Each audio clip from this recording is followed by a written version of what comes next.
So in this section, we're going to discuss something called the Gordon Growth or dividend discount model. And this is based on the assumptions that we just talked about, the idea that the stock price is the present value of all future expected dividends. So P0 is going to be our price today. Remember, 0 is always today. And our stock price is going to be estimated to be the present value of all of our future expected dividends. So to get the price in year 0, I need the dividend in year 1.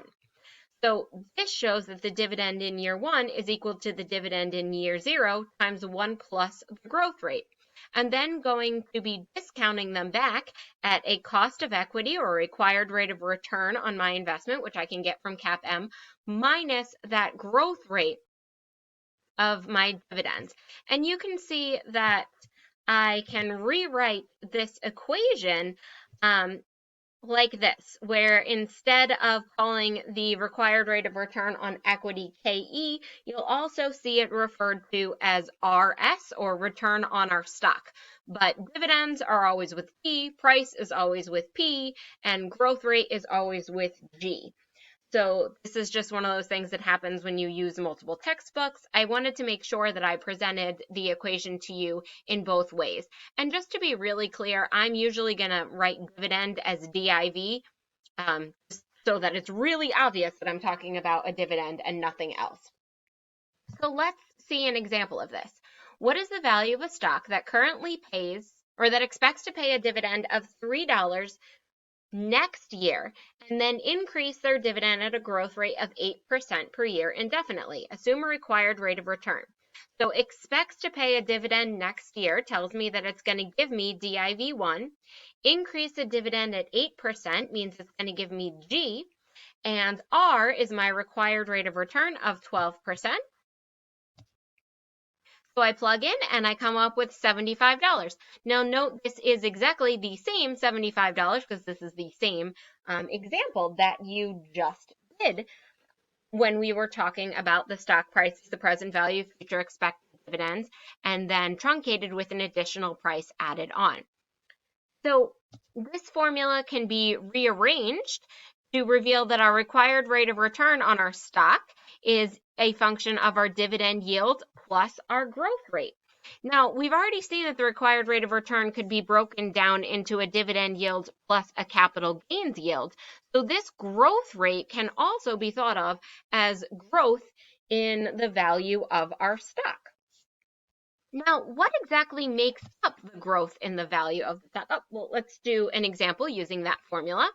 Your stock is anticipated to pay a $3 dividend, and it's currently selling for $100. If the rate of return available on comparable investments is 12%, what must the market expect the company's dividend growth rate to be?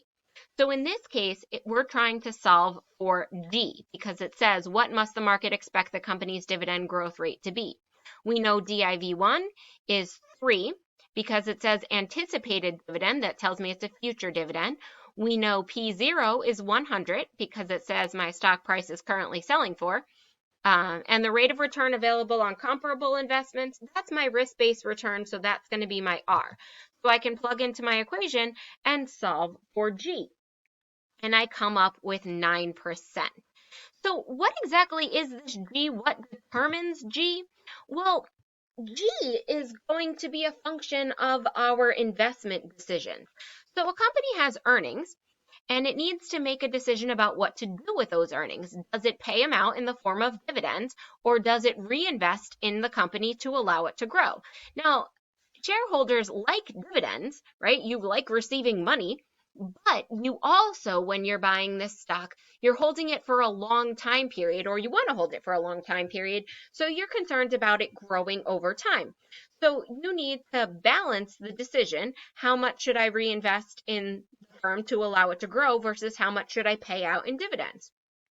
Now, this decision generally follows the company's life cycle. So the company's life cycle is very much like the product life cycle. It has an intro, growth, maturity, and decline. In the beginning, in the intro and growth stages, those companies are growing rapidly. So you don't see them paying out dividends. This is why you don't see dividends for Amazon or dividends for Tesla, right? Because these are companies that are growing very, very quickly. So they're taking all of their earnings and reinvesting them into the company. So their plowback or retention ratio, this PBR, plowback or retention ratio, that's 100% in the intro and growth phases because they are retaining all of their earnings. Now, in the maturity and decline stages, that's when you start to see them paying out dividends. And when we say actual decline, that would be the liquidating dividend that they would pay when the company, decides to liquidate or close out.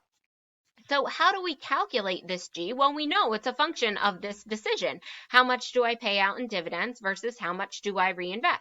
This reinvestment rate is called the plowback or retention ratio, PBR. And then the rate of earned on those reinvested funds is the ROE, the rate of return earned on equity. You've heard about this ROE before, right? This was something that we discussed in chapter 3 and 4 when we were talking about the DuPont analysis and our company's ratios. So our growth rate of dividends can be thought of as our growth rate of the firm, right? Because our firm will grow when we have higher retention ratios meaning we keep more of our earnings to exploit better possible investment opportunities. Now, this plowback ratio or retention ratio, you only have a choice. Two choices, either pay out in the form of dividends or reinvest into the firm. So 1 minus the payout ratio is the plowback ratio. The payout ratio is the amount that is paid out in the form of dividends. So 1 minus the payout ratio would be how much you are retaining, which is allowing your company to grow. Grow at what rate? Grow at the rate of return earned on those reinvested funds, which is ROE. So let's look at an example of how to calculate those growth rates. Your firm requires an 18% rate of return on new investment opportunities. If you consistently reinvest 20% of your revenues into the firm, at what rate are your dividends growing? I realize that's not what that actually says, but that's what it should say. So if you require an 18% rate of return on new investment opportunities, that would be your ROE, your rate of return earned on your reinvested funds.